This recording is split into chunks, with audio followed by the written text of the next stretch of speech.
Mwaramutse neza mwese muraho.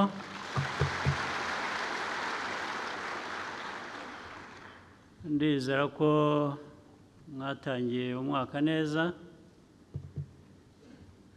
kandi intego ari ukugira ngo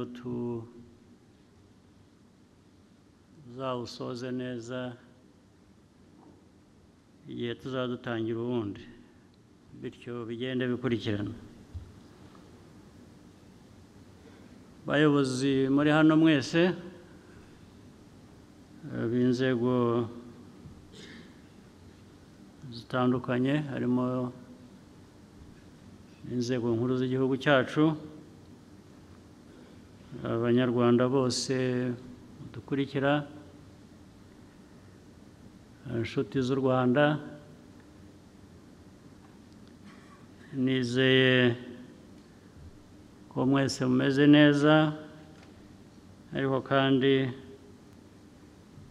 yagira ngo mbabwire ko nishimiye kuza kubana namwe kandi mbashimira ko mwitabiriye ubutumire bwacu.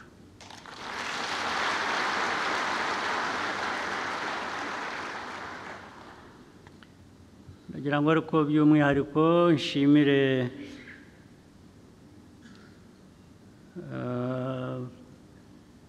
n'inshuti zacu z'igihugu zitandukanye, n'abo dukorana byinshi ndetse bivamo amajyambere y'igihugu. Ibyo ni ibihugu bitandukanye bifasha amajyambere yacu. Nagira ngo mbasuhuze, mbashimire kandi mbahe ikaze muri iki kiganiro.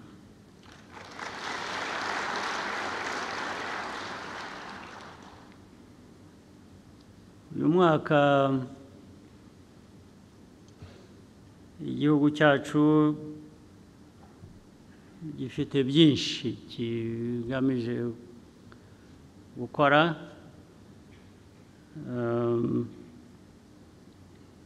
ndetse niba mwibuka, uyu ni umwaka, imyaka yihuta bibi, bibaye 30 tuvuye mu icuraburindi, abacu bishwe twabuze batagira ingano,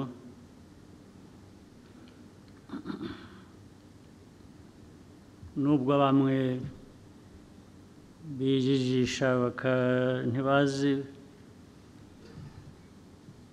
abapfuye, ntibazi icyabishe, ntibazi, ariko abo ni bakeya. Icyo mbivugiye ni uko dukwiriye kujya nabyo tubyibuka ko ari icyo kiri mu bibazo dukwiye kuba duhangana nacyo, biri mu bibazo dukwiye kuba duhangana nabyo. Ubwo rero mu mikorere yacu dukwiye kuba tubishyira imbere, kuko dukora tutibuka ibyo ngibyo ushobora kugira n'ibibazo by'uko wabisubiramo.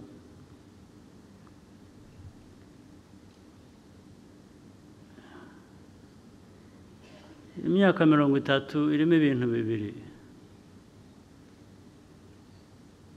irimo ibyo byago, ariko irimo n'igihugu guhinduka kikaba igihugu kindi dukwiye, kitari ikijyanye n'ayo mateka nayo twibuka.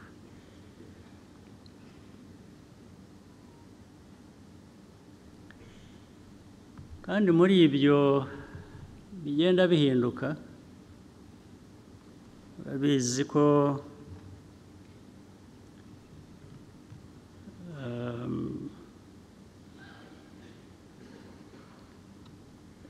n'ubuzima bw'abantu n'imibereho n'imiterere y'igihugu, ibyo nshaka kuvuga bijyanye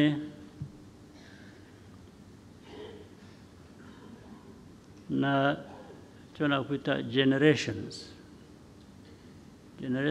nazo zirahinduka. Ubu iyo urebye imyaka 30 wavutse muri uriya mwaka wa 1994, ubu nyine yagize imyaka 30. Imyaka 30, abafite imyaka 30 bari hano muri iki cyumba cyangwa bari hanze ni benshi, ku buryo igihugu kibatezeho guhindura ubuzima bwacyo. 30 iyo myaka,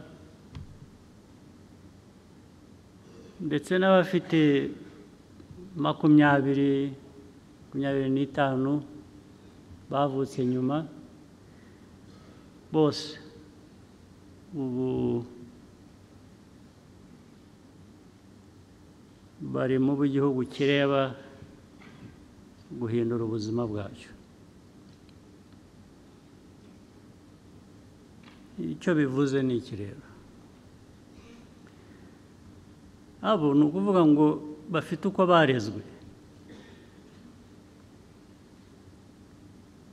Barezwe mu miryango, uko banarezwe n'igihugu muri politiki.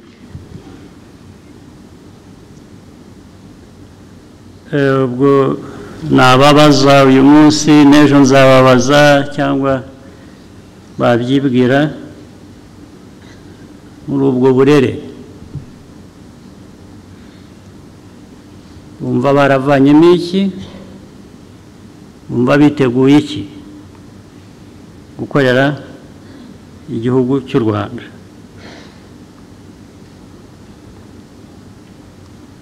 Byose rero biri kuri bo, imyifatire yabo,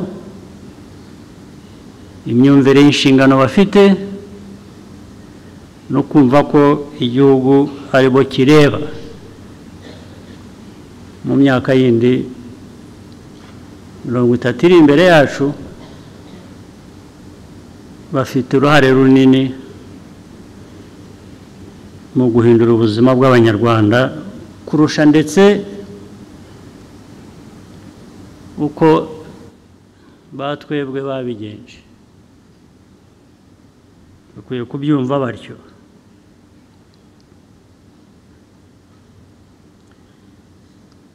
Ibigomba kurwanwa barabizi. Ibya mbere ni ibihereye ku mateka yacu.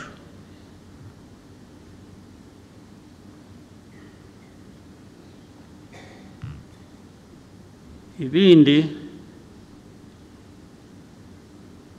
ni ibyo dusangira n'abandi hanze y'igihugu cyacu.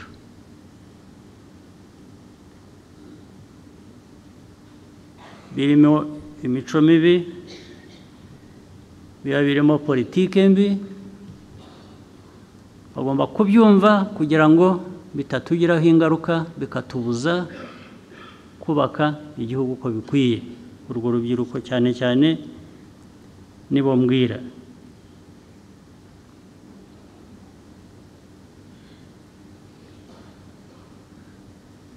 Mugomba kumva uburemere bw'inshingano zanyu nk'abanyagihugu, nk'abantu bakwiriye kuba abantu bazima, biyubaka, bakubaka imiryango yabo, bakubaka n'igihugu. Kugira ngo rero ibyo ubisohoze neza, icya mbere nta mpamvu n'imwe ikwiye kuba iriho to be apologetic about who you are.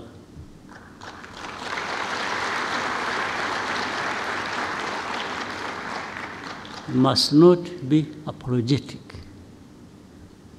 You must stand out. You must come out.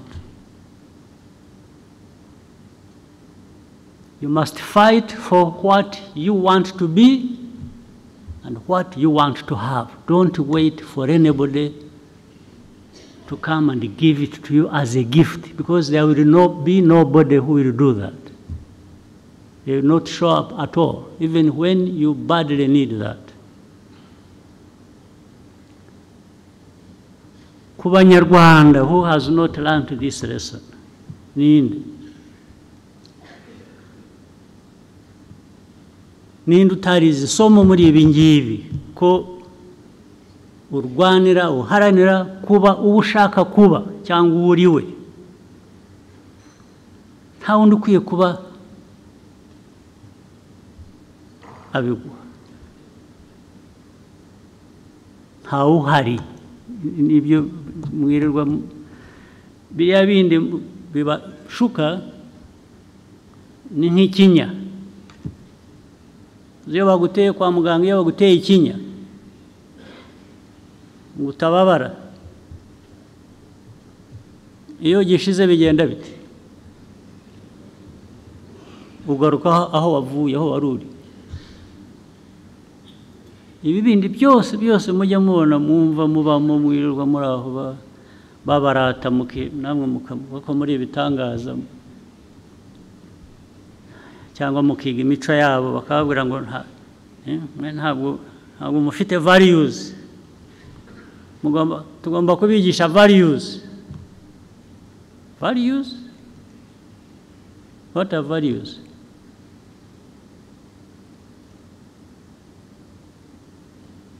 Are they things that belong to some parts of the world and the others are just supposed to be spoon-fed and given values to swallow or be forced down their throats?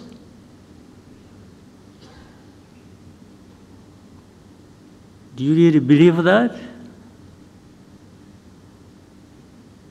Abantu mwicaye hano, bayobozi mwicaye hano, cyangwa rwa rubyiruko navugaga, do you believe that?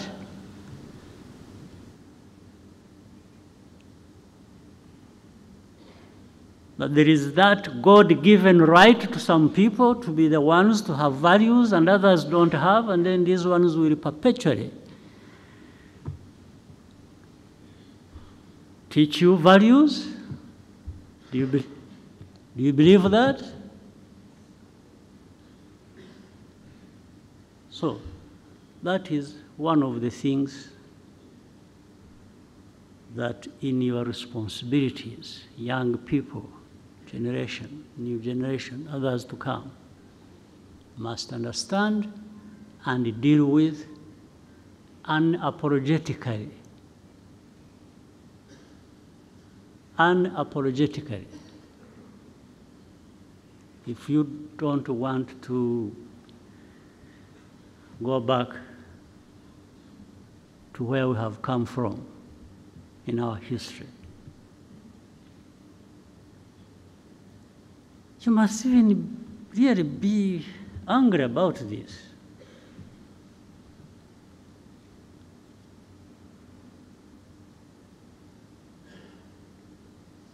When it comes to this, well, let me not take too long on this, because after all, what I'm really saying, I can only speak to you and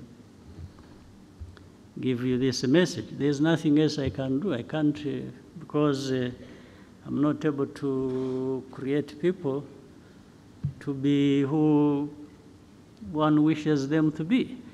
Just like those people have no power, like gods, to tell people and force people to have these values they want them to have, even when they have failed to stand up for that themselves.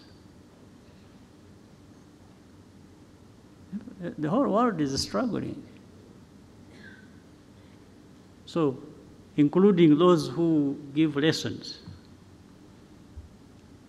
they're really struggling. And when they are struggling, and they are telling you to do certain things they are struggling to achieve, then they start telling you, you know, yeah, but that is the beauty of democracy. Yeah, so why is it not the beauty of democracy when I'm struggling? Why are they not the same? You are struggling with the democracy, but my struggles with the democracy are supposed to be different from your own. How? The mess there is in democracy in your place is the same mess there is in my part of the world with democracy. Which mess is better than the other? It's all a mess. We're dealing with a mess. So we can only, maybe all of us on this earth, exercise whatever with a bit of humility, knowing that no one created the other.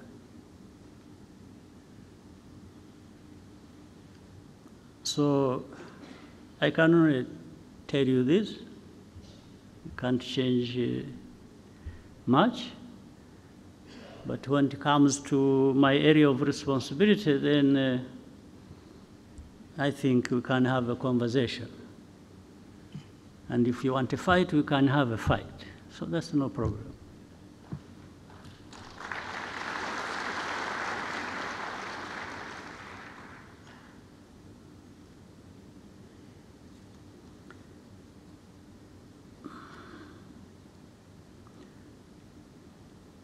Ikindi nshaka kubabwira,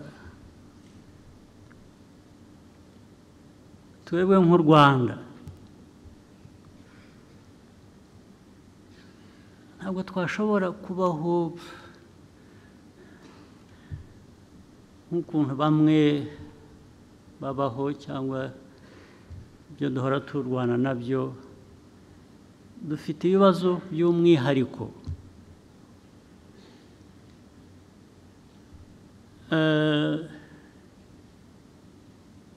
Turi agahugu gato, ubukungu bwacu ntitubufite uko twabwifuza, ni buto, ariko nta bantu baba bato.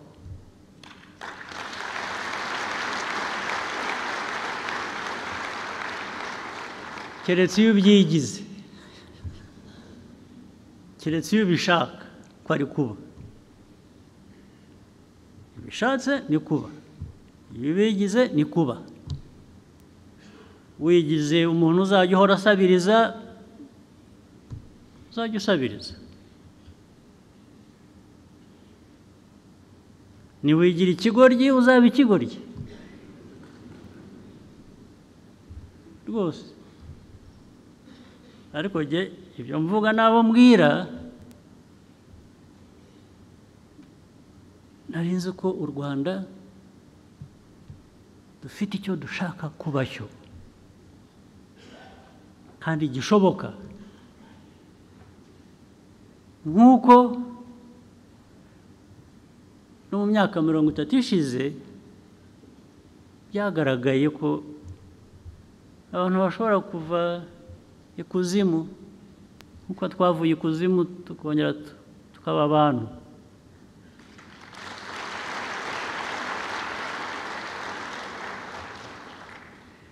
Kuva ikuzimu ukaba umuntu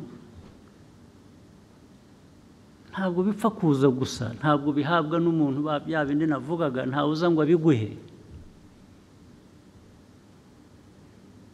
Biva mu byo ukora, biva mu byo ushaka, biva mu ko wumva, uko witwara.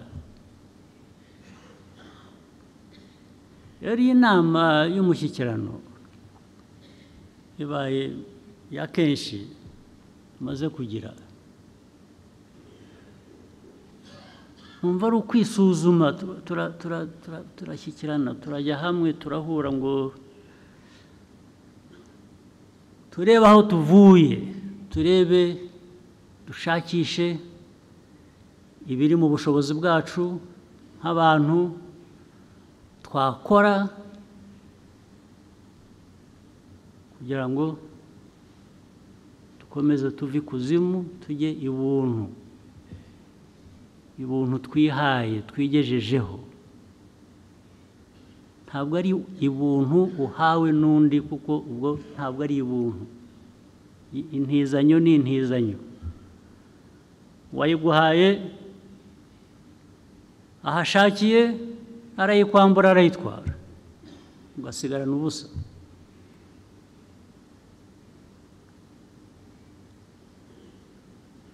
Wakwambitse, wagutije umwenda, yaje agatwara ibye, usigara wambaye ubusa.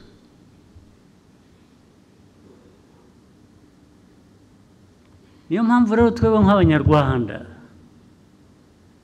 tutakora gusa ibintu ngo tugende twumve, tuvuge, duse nk'abatese. Abatese se mwebwe mwateta, murateta mu biki? Mufite iki mutetamo? Mwateta mu biki? Guteta k'Umunyarwanda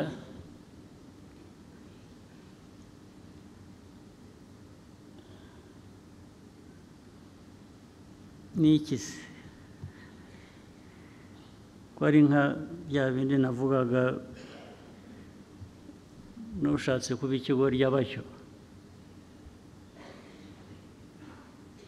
Bateta mu biki?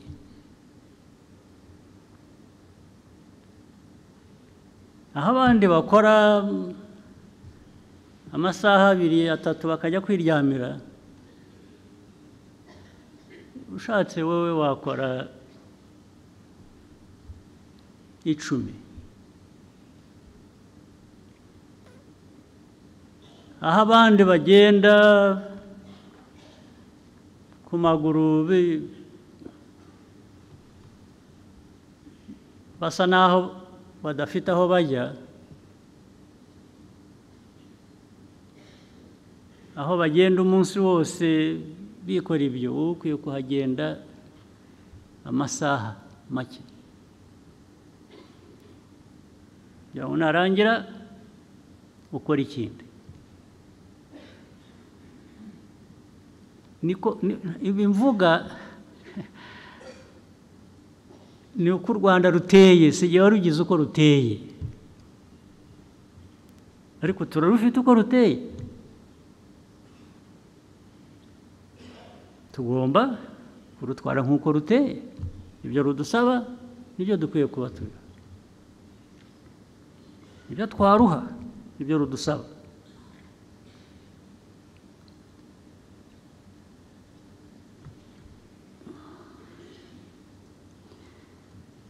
Byinshi mu ngamba, mu bibazo,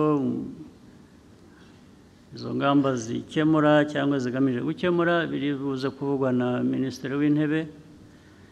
Sindi bubitindemo, ngenda babwira ibyo nsanze mbabwira bya rusange, ntacyo ndi bubasigireyo. Ndababwira uko muri,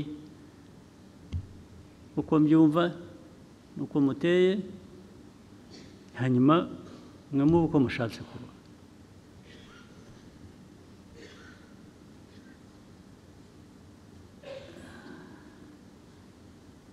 Niba tuza hano rero kugira ngo tubwizanye ukuri, turebe aho tuvuye, turebe aho tujya, duhore tuve mu, dushobore kwihuta gukora ibikwiye kugira ngo bijyane n'icyo dushaka kuba twahisemo.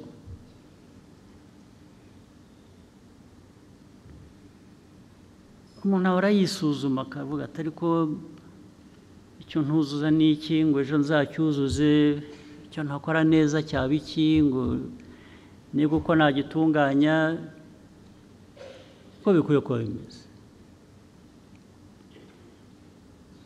Tuze rero gusuzuma, turekeye kuvuga gusa ingamba n'imigambi dufite aho tujya, tuze kubwizanya ukuri. Bimwe bitubuza kwihuta kuba babandi dukwiriye kuba turi mu bikorwa no kubaka igihugu, tubisuzume bihoraho bitari ngombwa kandi bishobora kuvanwa mu nzira. Ibintu abakozi bakorera abanyarwanda ku nzego zose kugera no kuri twebwe twese ku nzego zo hejuru, ntabwo twahora dusubiramo amakosa buri munsi buri munsi buri munsi buri munsi. N'uwo mwavuganye ejo tukabona ko hari ibyo tutujuje twagomba gukora, kongera guhora ukongera hari ikindi nacyo, bikaba ari byo, ari bwo buryo, bikaba ariyo mikorere. Ntabwo ari byo, ntabwo ari ko bikwiye kuba bimeze. Ubwo uba wibagiwe ya miterere y'igihugu cyacu n'ubushake dukwiye kuba dufite cyangwa dufite bwo kuba neza abo turi bo.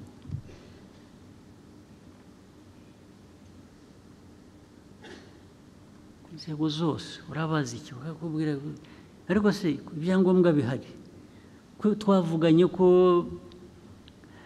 ibikwiriye gukorwa ari ibi, habaye iki? Gatangira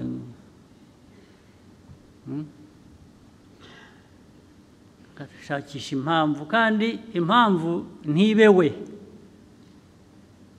impamvu ikaba undi, gatangira kuvuga ko hari undi, hariho n'uwo bahuye mu gitondo bakamutera umwaku. Na uvuga ati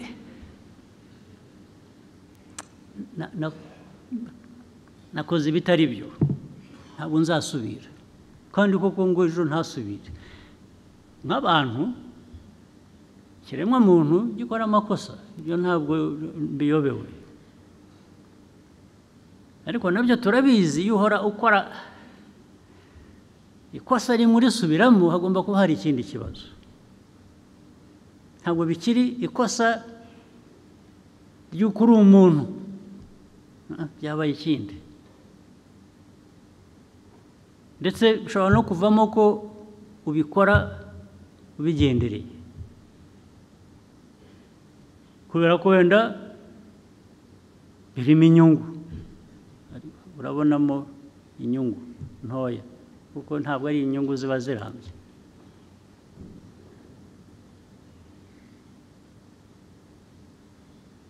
Niba ari ibijyanye na corruption, niba ari ibijyanye ejo bakaguhana, ejo ukongera bakagufatira ahandi, urongera ushakisha.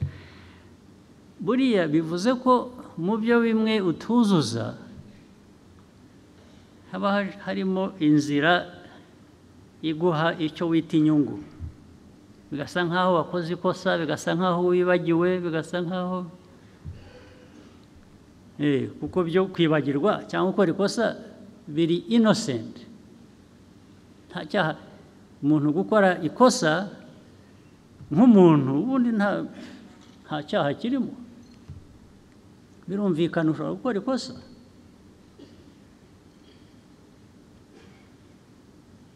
So bikaba ibyo rero abantu bakabivanga, ukica imirimo ukabyita ikosa, ariko ryari ikosa ry'inyungu wowe ku giti cyawe, ukanibagirwa ko ufite abo ukorera igihugu, abanyarwanda.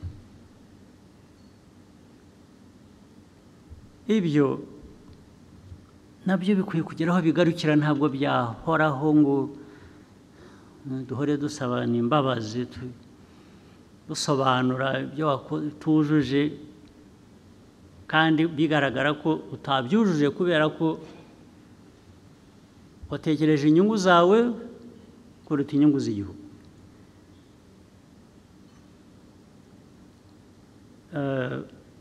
Muri uyu mushyikirano rero mu byo tuganira, ubwo turaza kubona umwanya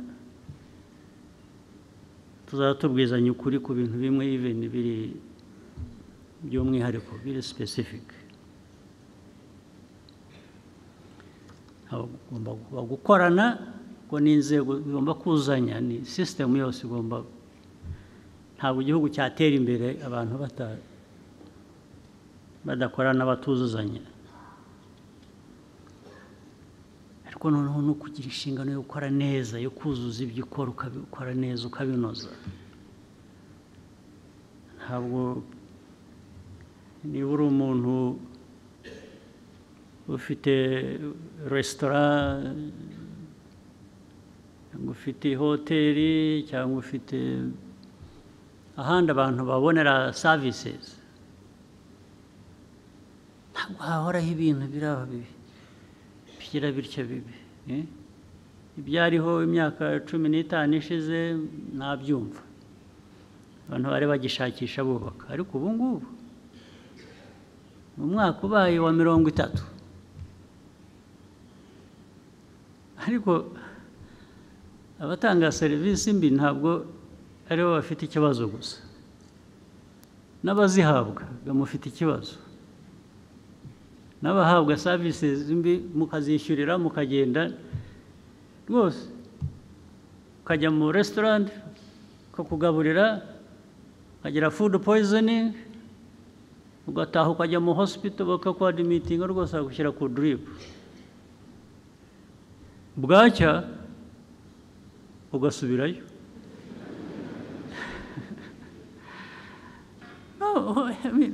Ntabwo ari wa wundi wabiguhaye gusa ufite ikibazo, nawe uragifite. We wemera guhabwa ibitari byo ukabyishyurira ndetse ejo ugasubirayo,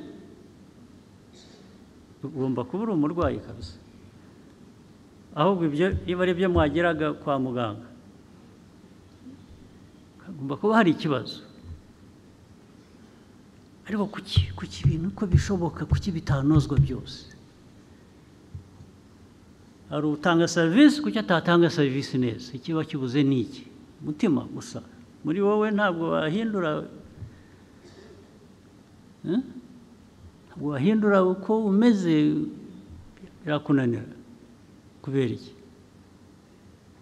Ari wowe ugenda gusa bakaguha ibyo baguhaye ukagenda, nawe ufite ikibazo. Wowe kuki utabaza umuntu utari ku ibi ni iki? Dukorera iki ibintu bimeze bityo? Ndetse ukabivanamo urubanza. Kuki ibyo tuvuga bidushaka kuba icyo kitarimo cyangwa kitagaragara ko gikorwa? Ukubera iki? Kuki mwabyemera mukabana nabyo mukicarana nabyo ntihagire igihinduka? Ukubera iki? Ibyo rero ndizera ko nabyo kuko kandi nk'igihugu turakeneye byinshi, turashaka gukora byinshi, turashaka gukora ibintu bituma abanyarwanda bishimira ibyo bahabwa, ibyo bakorera, ibyo bishyurira, ndetse kandi binahenze rimwe na rimwe. Ariko turanashaka ko tuba igihugu kizana amahanga kaza hano, kuko niho hava ubukungu uzamura kuri bimwe tudafite dukeneye. Wese abantu bazakugana bakuziho utuntu turi aho tudasobanutse, bazakugana bate?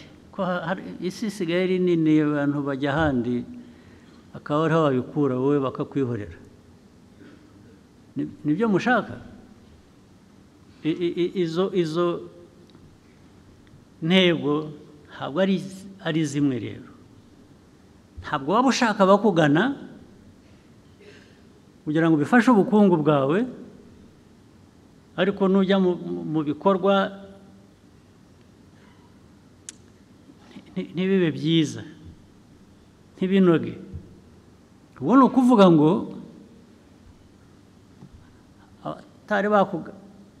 batarageraho kugana ntabwo bazaza.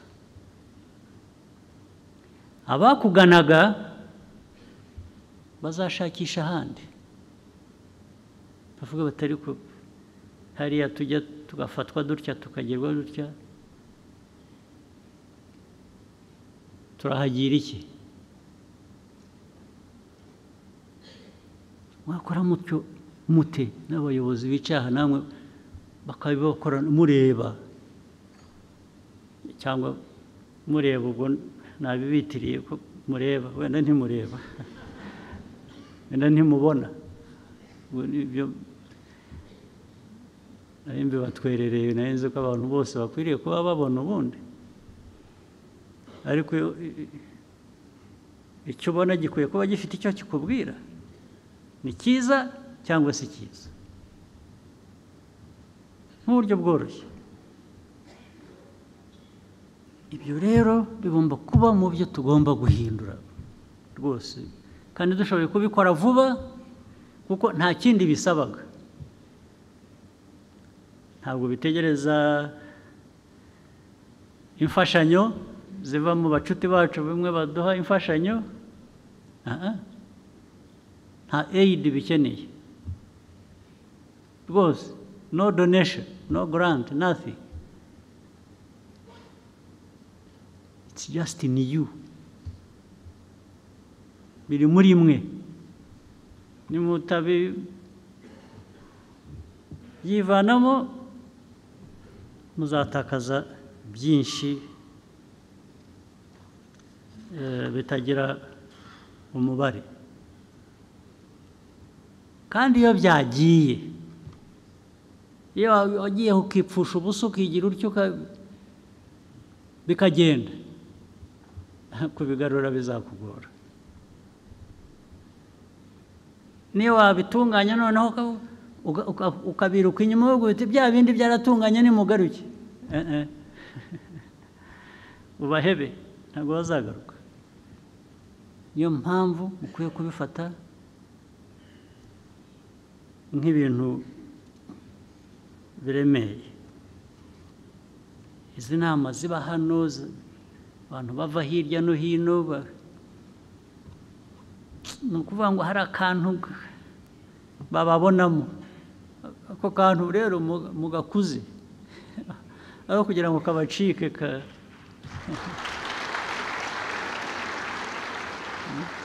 katabacika, hatangiye kugaragara akantu nimudashyiramo imbaraga ngo niba kara urumuri rutoya rugira rutya rugeraho rungana kuriya, murareba ariya atari uko ryase, kakaguma gahunyeza, bihunyeza mubiveho,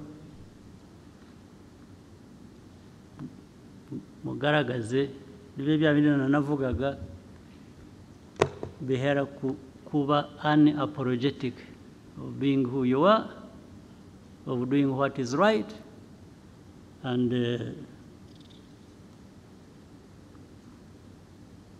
going forward.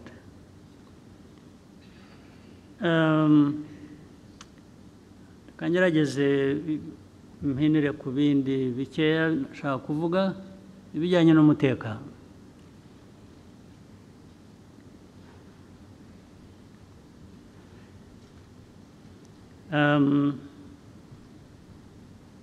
Naratangira kujya bijyanye n'umutekano birambuye, kambanze mbabwire ikintu kimwe. Uru Rwanda rwacu naho tuvuye, naho dushaka kujya,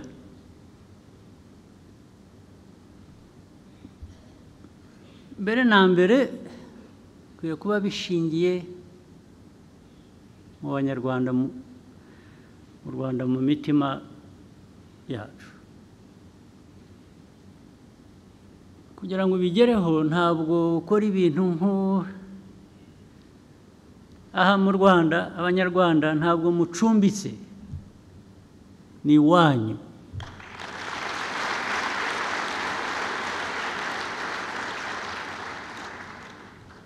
Gukora ibintu udakoze ibirenge hasi uvuga uti ejo ntawamenya,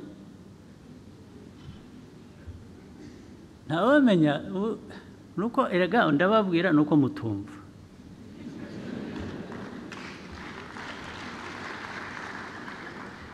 Ntawamenya se, ahandi uzamenya ni hehe? Ahandi uzajya ntuvuge ngo ntawamenya ni he? Ko nabonye basigaye babahambiriza bakabatugarurira hano. Basigaye bahambiriza abantu bakabasubiza aho bavuye. Namwe rero mwirwe mugira mutya, narabibabwira ngo isi ukuntu iteye igenda ihinduka. Hari uwavuye aha yiruka, u Rwanda ni rubi, abantu ntawe usinzira, ntawe ugira ati aragenda, barahunga bajya hanze hariya, ndetse mu bihugu bikize baramugaburira bamuha,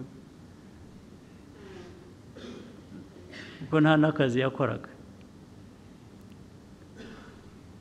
Ubu ngubu aho nabibabwiye muri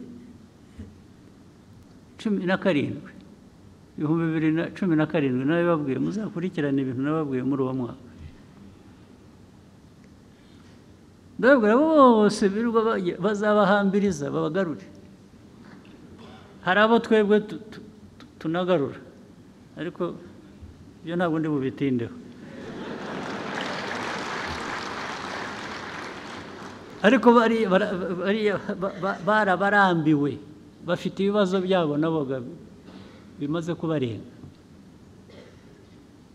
Usibye ko n'ubundi iyo uriye baguha ubusa, ugasakuza ukirirwa uvuga aho wavuye. Ibyo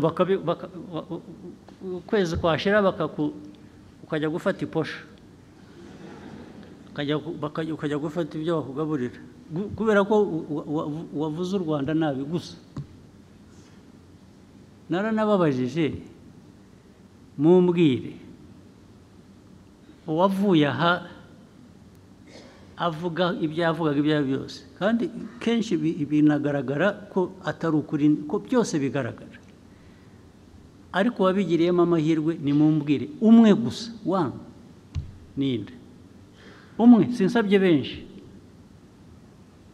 Muri 500 bagiye bavuza induru babeshya, muri bo umwe wagize amahirwe kaba ngo nibura we yavanyemo iki, ninde? Muzamumbwira. N'ubu ntimuramumbwira, mumushakisha. Ariko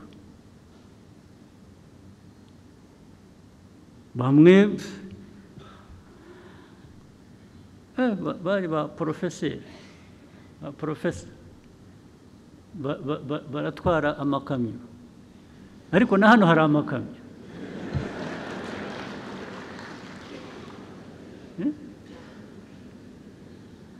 Ugahunga igihugu ubeshya,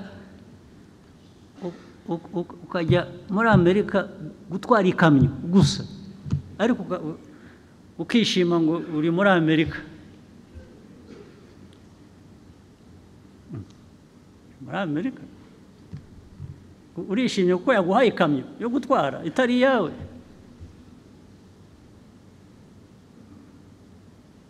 Urayitwara ku mugoroba ugatahana akavera ka hamburger, akavera ubuvera twaciye hano. Nicyo cyagutwaye ibirometero 10,000 really. So abanyarwanda ni mutaba abantu biha ka gaciro muzabaga, abandi bakasubira mu by'amoko twarenze twasize inyuma byatuhekuye. bakabisubiramo. Ubu noneho bisigaye bifite mu karere ababishyigikiye. Hano muzi ko dufite hafi ibihumbi 100 y'abanyekongo nk'impunzi, hano ibihumbi 100. Muri izi ntambara z'ejo bundi hamaze kwambuka nk'ibihumbi 16 bisanga 80 n'ibindi bisanzwe hano. Barabizi, abantu bose barabizi, bazi n'ukuri, kubera ko muri ibyo bihumbi 100 hari ubwo bigera bitya rimwe mu mwaka umwe ibihugu biteye imbere bimwe bifite values z'igitangaza bakaza bagakuramo nk'imiryango 5 mu bihumbi 100 bakayitwara. Ubwo bakemuye ikibazo. Imiryango cyangwa abantu 5 bakabatwara bakajya kuba aho baba iwabo. Mu bihumbi 100 uvanyemo 5 cyangwa imiryango 5, ubwo wakemuye ikibazo. Niko ikibazo gikwiye kuba gikemuka.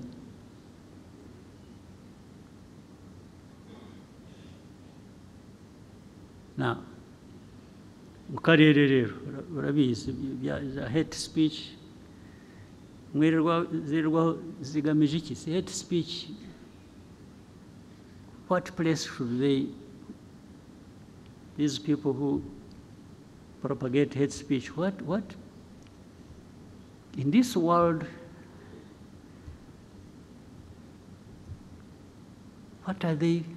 what role are they playing really? To produce hundreds of refugees, hundreds of thousands here in Rwanda and in the neighboring countries. In Uganda, I think there are about 300 or 400,000.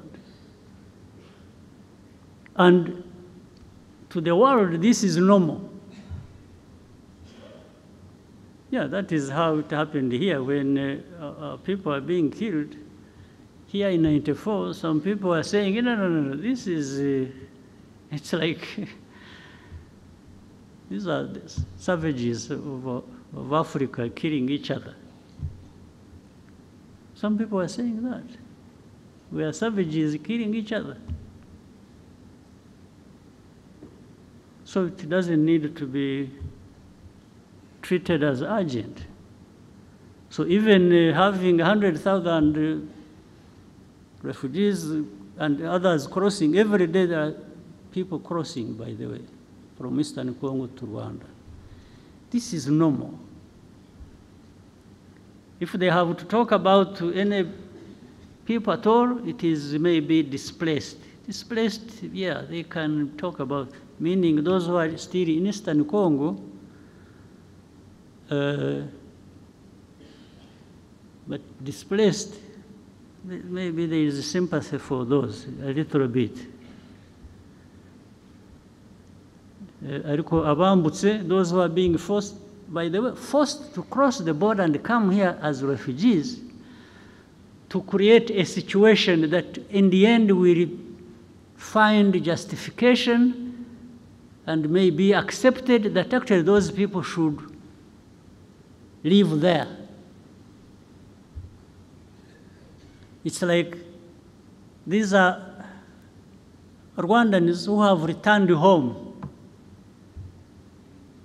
So let them stay there. So in the end, they create some fact that we should contend with and accept. Really? Well, if it wasn't for that we act reasonably, that we respect norms, international norms and laws and everything, and painfully accept this mess that is being created and hopefully waiting for some some of those powerful people to address this matter,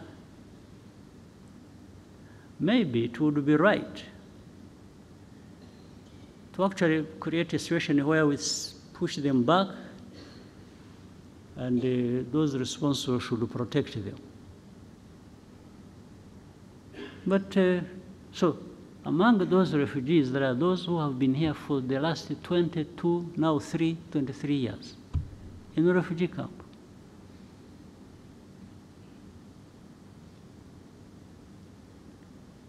Those are like the years I spent in a refugee camp myself. So I know what it means. Myself, I spent those same years in a refugee camp.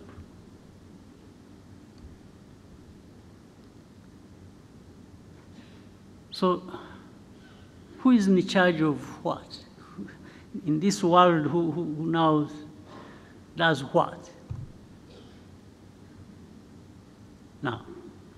Now there comes the Eastern Congo conflict as such. One, you try to do some research, do some inquiries, you do some intelligence. Rwanda did not in any way create this war that is happening in Eastern Congo. For me, I'm giving a fact. Go and investigate and prove me wrong. Rwanda never got involved in starting this fighting that has happened in Eastern Congo. But with time, there has been an effort to actually make it our war. That we are the ones who started it. Over time, this is what has happened. Now,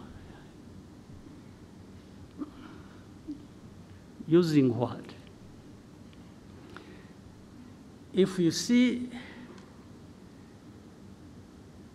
the combination of hate speech and the displacement of these people, you come to understand what actually was behind it. Maybe somebody thought they were being smart, and they thought that was the way to end the M23 problem, which was there in 2012, because there is ethnic cleansing, pushing these Tutsis to Rwanda, to belong there because that's where they belong. And Kagame is a Tutsi, he's the president of Rwanda. Let them go and join their president. This is what is behind it. One time we had a meeting and we were having an argument with the leaders. And of course there was a contradiction in some of these people's argument. I asked specifically, I said, and that's that one responsible for Congo. I said, we are not going to address anything unless you come out clearly to tell us facts about the situation. I asked him, I said, are these people in M23 Congolese or not? And he said to me, and there were other leaders in the meeting, that absolutely, these are Congolese. Then he came out to say that he has in fact even openly talked about it. I think when he was in the US or UK, I don't remember what he said, that he came out and said it. So he was confirming that these are Congolese. I said, fine. So how do they become our problem? How do they become Rwanda's problem? I also asked him, I said, do you know when these people, the group that started this fighting, do you know where they came from?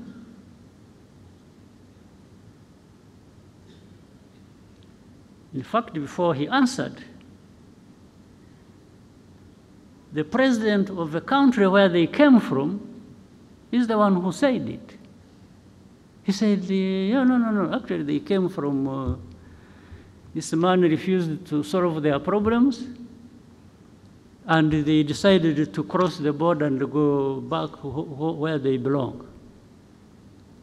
So then I asked him again, I said, so how do you keep associating Rwanda with this problem? I even asked him, I said, why did you, the other day, bomb our territory? Because they had been sharing with artillery, heavy artillery across the border onto our territory in Kinigi. There are people here who know it. I said, why? What are you doing? What do you want? And he just said, no, but this, they should go back. I said, go back where? Those who came here, they were about between 500 and 600 when they ran away on 2013. There are those who crossed and came here, about between 500 and 600 fighters with their arms. What we did, we put them in a camp in, what is this, former Kibungo, Ngoma areas. That's why we put them as refugees. And we removed the arms, actually handed back the arms to government in Kinshasa. This they know, they can't even deny.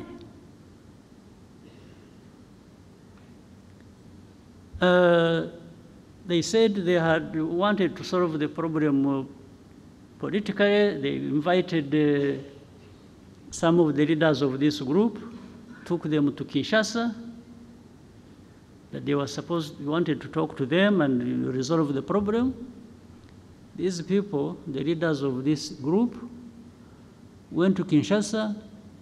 They are put in a hotel, spent 5 months without seeing anybody to talk to them until they left. Of course, they left heavy bills behind in the hotel. Nothing else. Now, but when you see, then you would see you saw in the statements of different organizations and so, blaming Rwanda for M23 conflict in Eastern Congo. I cannot tell you the reasons exactly why that would be happening. Now, but I would ask people so. You may associate us with M23. You may blame us for everything, M23. What do you say about FDLR that is in Eastern Congo for the last 30 years, more or less? I thought even the forces, the UN forces that were put in Eastern Congo or in Congo were put there to actually address this problem and maybe other problems, but this one was the main one. But you've been there for decades. It has been so costly, but the problem is still there. And then some of them tried. The government said, no, no, no, they are not there, you know, we don't have a FDR, and then we would give them names. But these are the leaders, 1, 2, so and so and so and so and so. They are in this location. In fact, I one time told the president of DRC, no. I said, you don't know that these people are there in this place, that place, and they've been even manning roadblocks and they collect taxes. He says, so he remembered.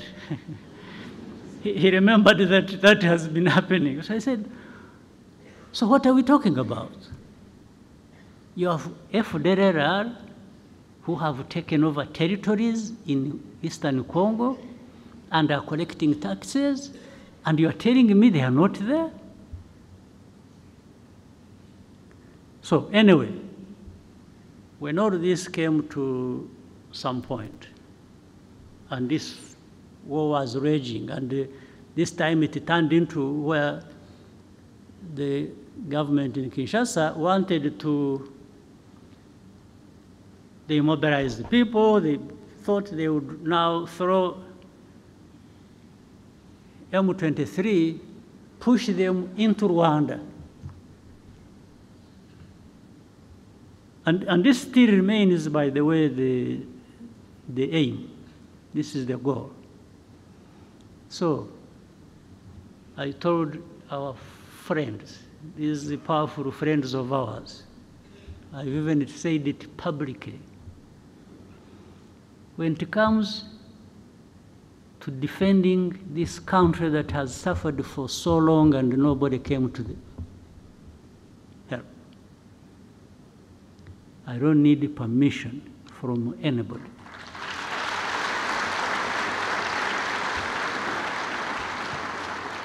To do what we have to do to protect ourselves.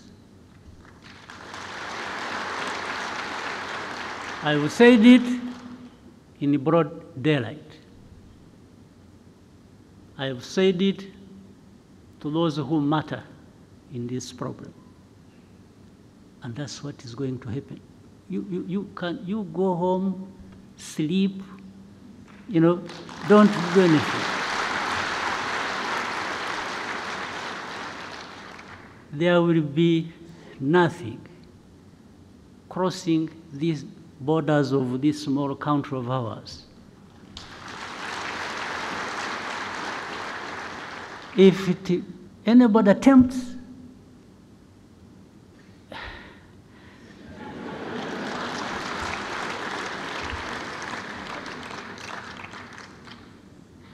so ntimugatinye ibitumbaraye.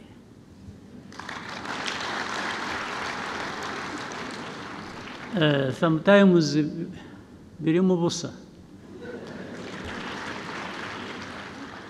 Haba harimo umwuka. Umwuka, you know, a balloon. A balloon, you need a needle. Just ibyari birimo ukayoberwaho bigiye. Ntimugatinye ibitumbaraye. And I'm saying this, not only that. Ikindi nuko, where we have been, 30 years ago, there is nothing worse that can happen to us.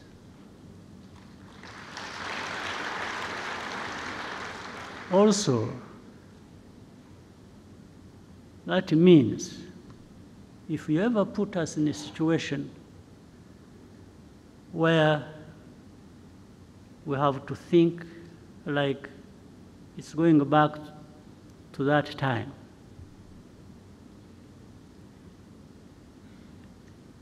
then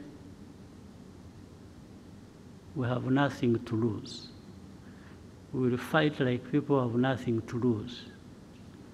And somebody will pay the price other than ourselves.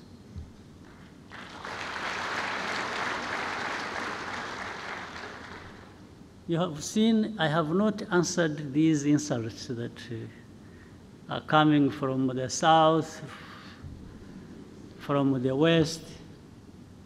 Those ones don't kill. So I cannot go,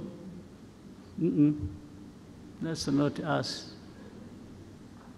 But they learn something with time.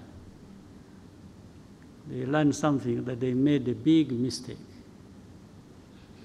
Absolutely, a big mistake. That's why I was telling the young people, happily who seem to be like in those years when we were still young. I've seen our young people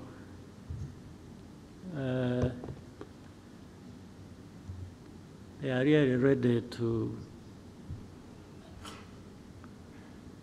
fight for and defend this country.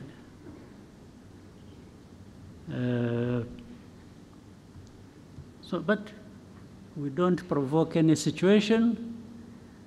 We don't, in fact, we've even refused to be provoked. We are provoked and we ignore it for as long as it hasn't crossed a certain line. But the rest, these are just words, people talking and here and there, blaming us for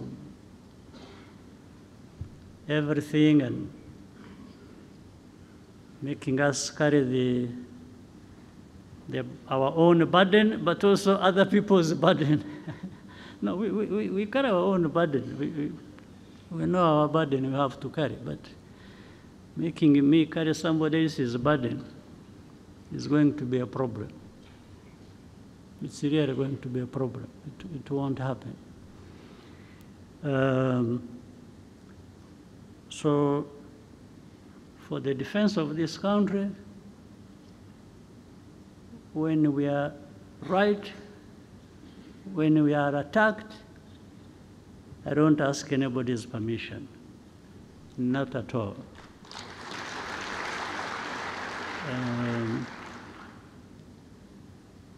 So the country is safe, is secure, and will always be.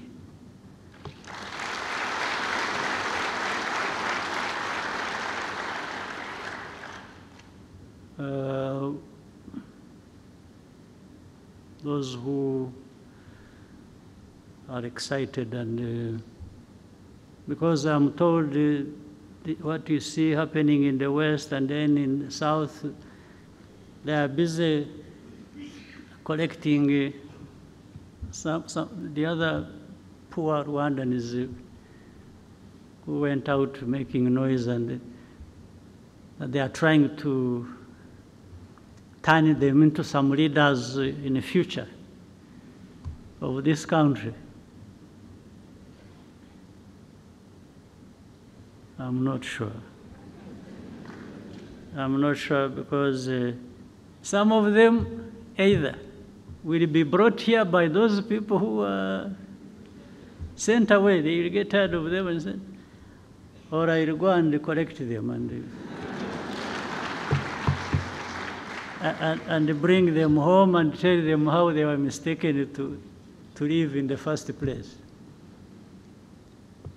So, Prime Minister, I think you have had enough time to write your speech. So I think I'm going to invite you to. So I wish you a good year. I wish you happy life and many years ahead. So, asanteni sana.